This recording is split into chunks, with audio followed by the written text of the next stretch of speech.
This channel exists for one reason: to show you what financial exploitation actually looks like. Not in theory, not in a warning pamphlet, but in the real, ordinary moments where it begins. The story you are about to hear is based on documented patterns from real cases. The names and details have been changed, but the financial specifics, the amounts, the decisions, the internal logic, all of it is drawn from real life. And the reason we tell it calmly, slowly, without dramatic music or sudden cuts, is because that's how it actually happens. Quietly, gradually, in the middle of a normal day. Watch this so it doesn't happen to you.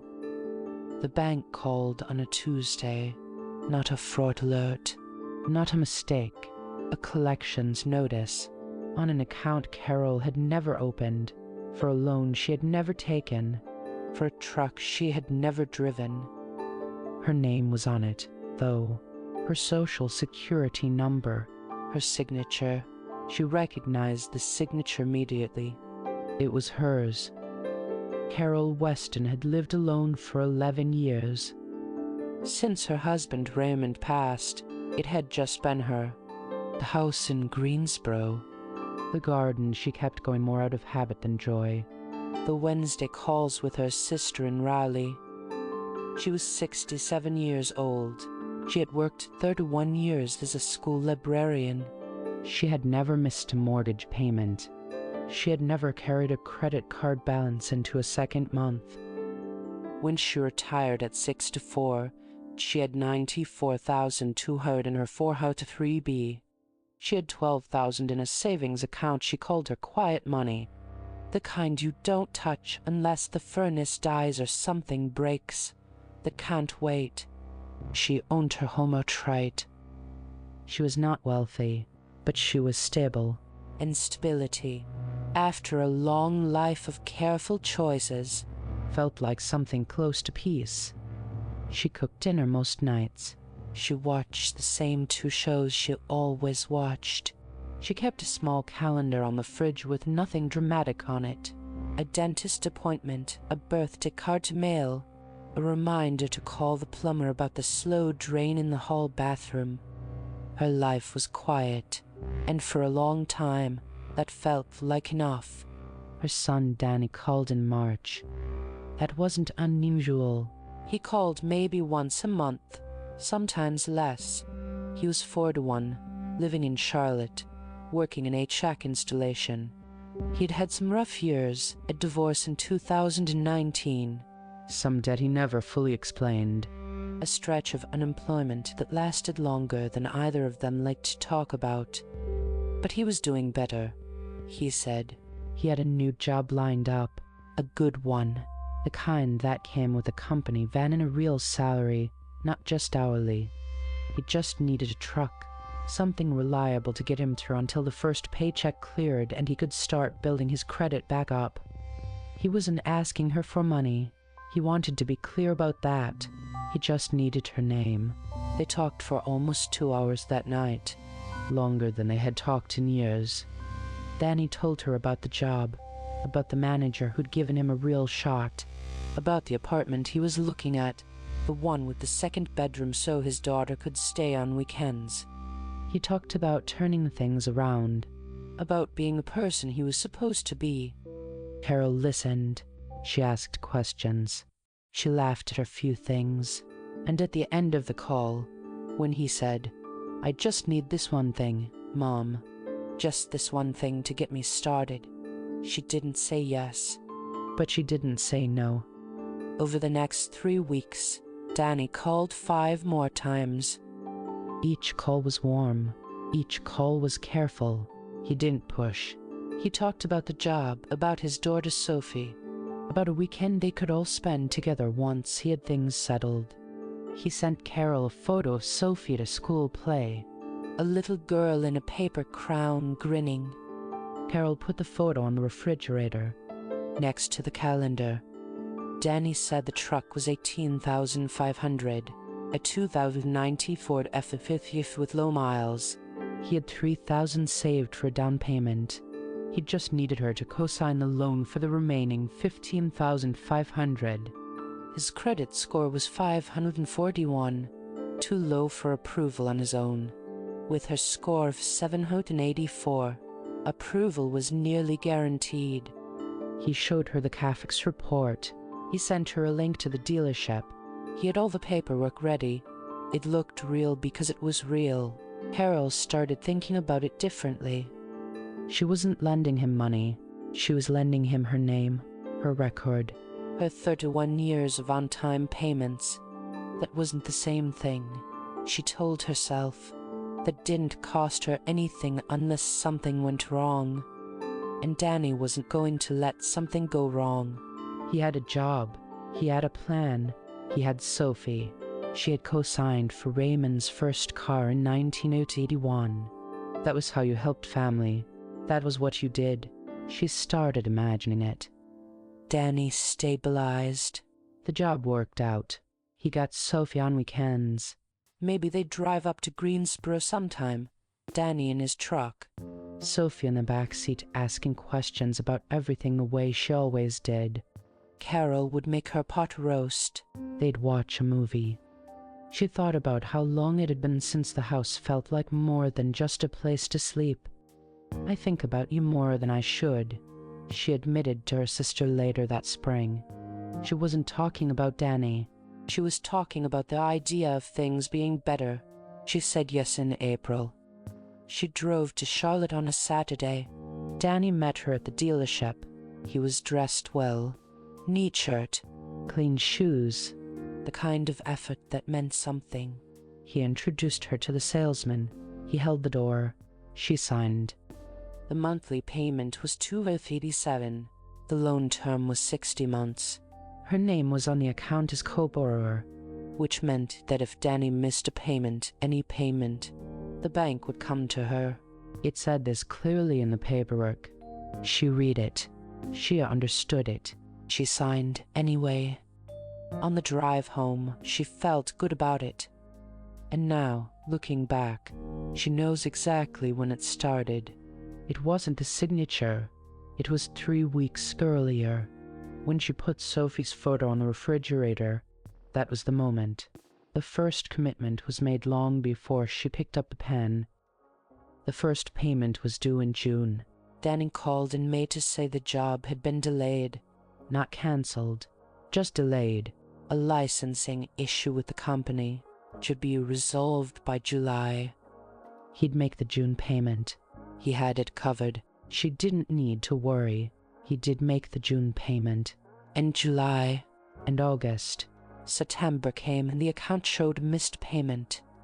She called Danny. He didn't answer. She called again. He texted back, "Sorry, Mom, dealing with something. I'll get it sorted." She paid the $287 herself. She didn't tell anyone. She told herself it was a one-time thing. Danny was going through something. She didn't know what exactly. He was vague when they talked, and they were talking less. But he was her son, and $287 was not nothing, but it was not catastrophic. She had the quiet money for exactly this kind of thing.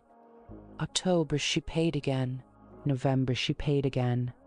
In December, Danny called and said he was sorry. Really sorry. He was getting back on track. He had some work lined up, cash jobs, enough to get current. He said it with the same voice he used in March.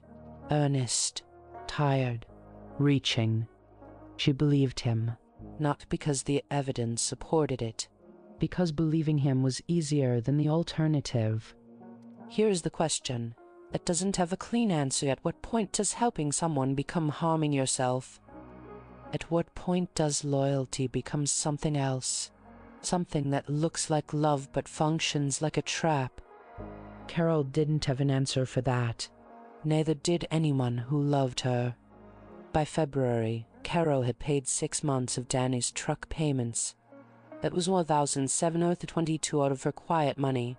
She had $10,278 left in that account.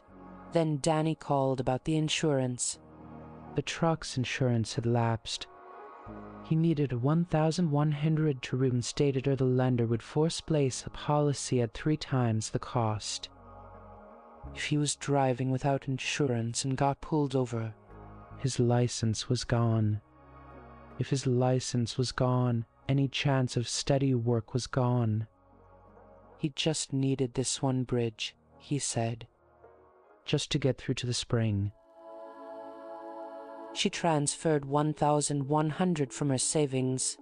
The remaining balance, $9,578. Spring came. Danny did not get current. In April, a full year after the signing, Carol received a certified letter from the lender.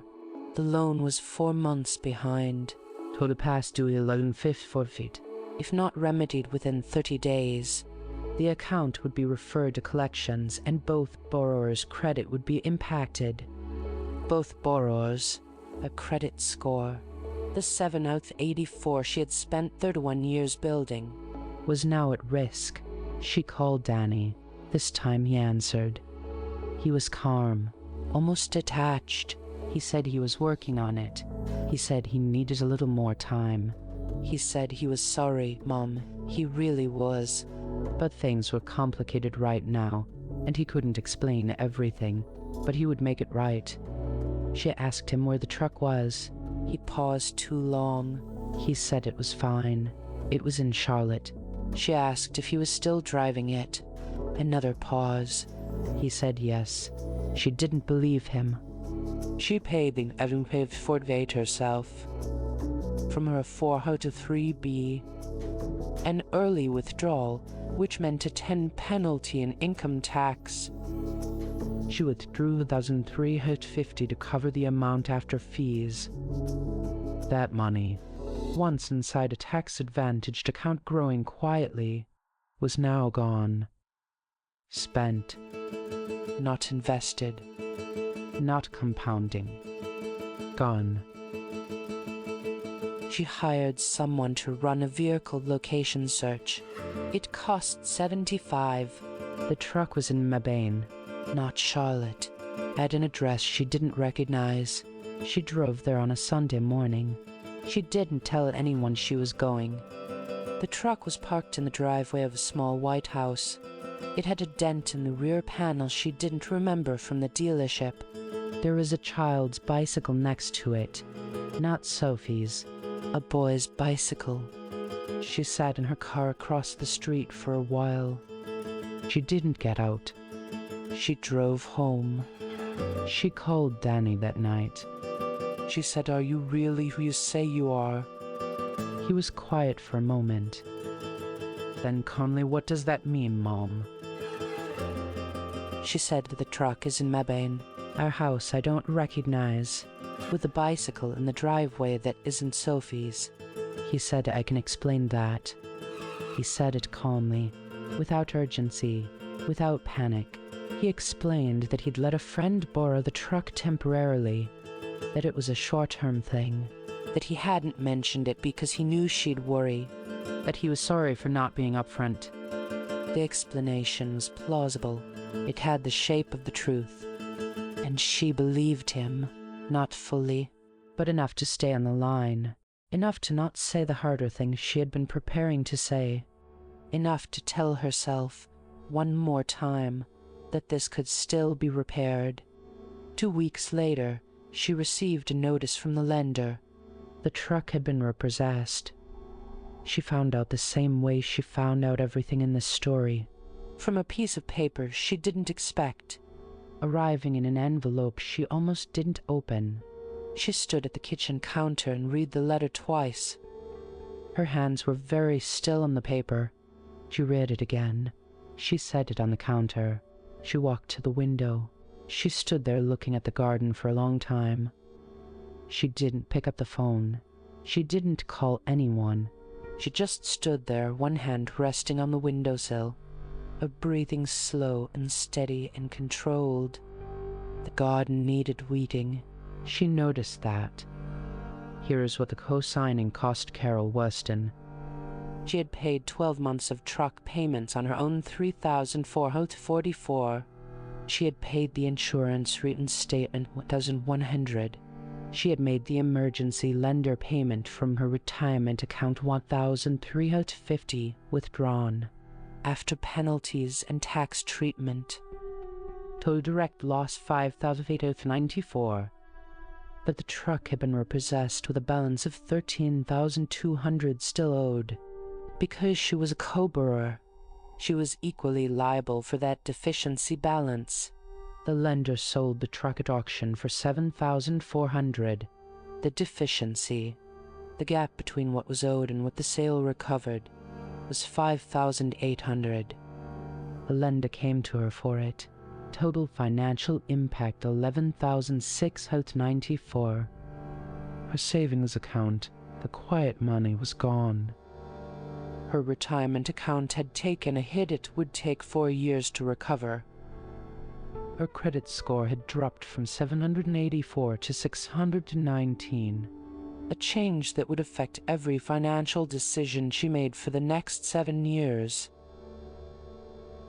She had been approved for a home equity line of credit the previous fall as a backup for emergencies. Her bank rescinded it in June. But the money was not the hardest part. The hardest part was Danny. He called once after the repossession. He said he was sorry. He said things had gotten complicated. He said he would pay her back, somehow, someday. He said it in the same voice he always used, that tired, reaching voice that used to sound like effort and now sounded like nothing. She said to "I know you will." She didn't mean it.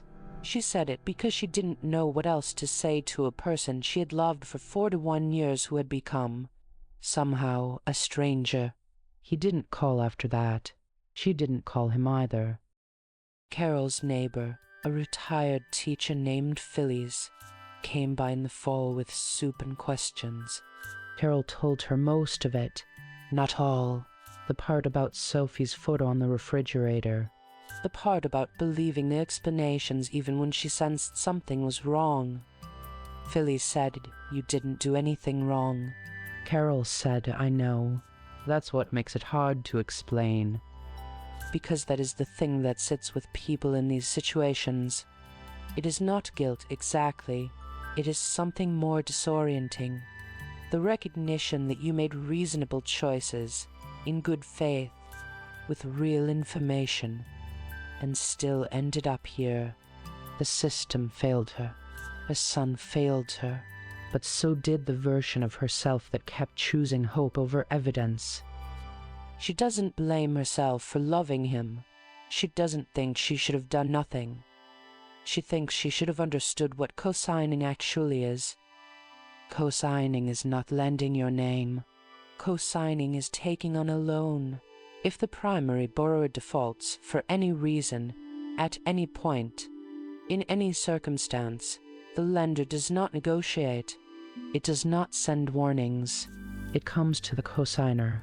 That co-signer becomes fully responsible, not partially, not as a last resort, but immediately and completely. It is one of the most common ways that retirement savings disappear in late life. It is almost always family. It is almost always someone the victim believed in. It is almost always framed as a small thing. If you think this could never happen to you, this is exactly how it begins. Not with a stranger, not with a scam, with someone you love, with a request that sounds reasonable, with paperwork that looks real because it is real, with your own belief that this time, for this person, it will be different. The warning signs in Carol's story were visible. In hindsight, they are obvious.